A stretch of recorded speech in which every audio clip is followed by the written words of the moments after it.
day, what we're talking about, at least the candidates, they're talking about how many delegates am I going to have when I get to that convention. It's all about delegate count, And so what happens, that's a long haul. You could be up in one state, down in another. It is interesting to go back and look at how someone like Jesse Jackson changed the whole primary system. So we have like a Super Tuesday. We have the South, being part of the political process. We didn't have that before, And so what happens, you would have like 1% of the population determine who the President of the United States is. Can you imagine if, for example, whoever won the primary in Iowa became the president? I think the Republican guy was sanatorium, all you gotta do is win one state that doesn't look anything like the rest of the country, and all of a sudden you're president of the United States. That's very frightening. I remember back in the growing up, this whole thing about if you're president of the United States, you had a little briefcase, and your finger was on the bomb. That you had that power.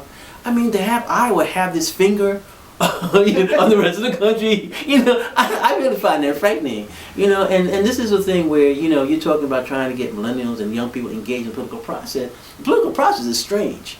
You see, it's not just about voting. It's understanding exactly the delegate count. It's understanding how the conventions operate. It's understanding how the electoral college operates. And, to have people who are just pulled into the political process without understanding that, no. Many of us, if we were pulled aside, this is another thing for the police department to test black people on, pull black people aside and ask them about how the Congress works. You might as well be shooting them right there. You know what I'm saying? Because what happened, we're not going to give the right answers.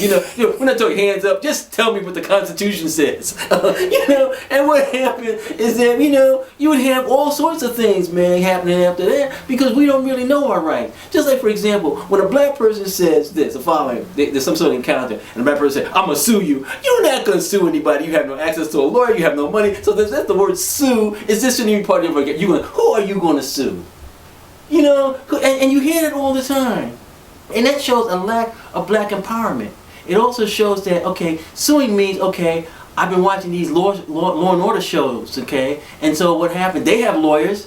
I need a lawyer, right? And what happened? Maybe you might know somebody that goes to Howard University Law School who hasn't even graduated or passed the bar yet who'll give you some legal advice. But what happened? You have access to no lawyer. And this is the sad part, because when you look at black people, this is serious, when you look at black people caught up in the criminal justice system, look at who is defending.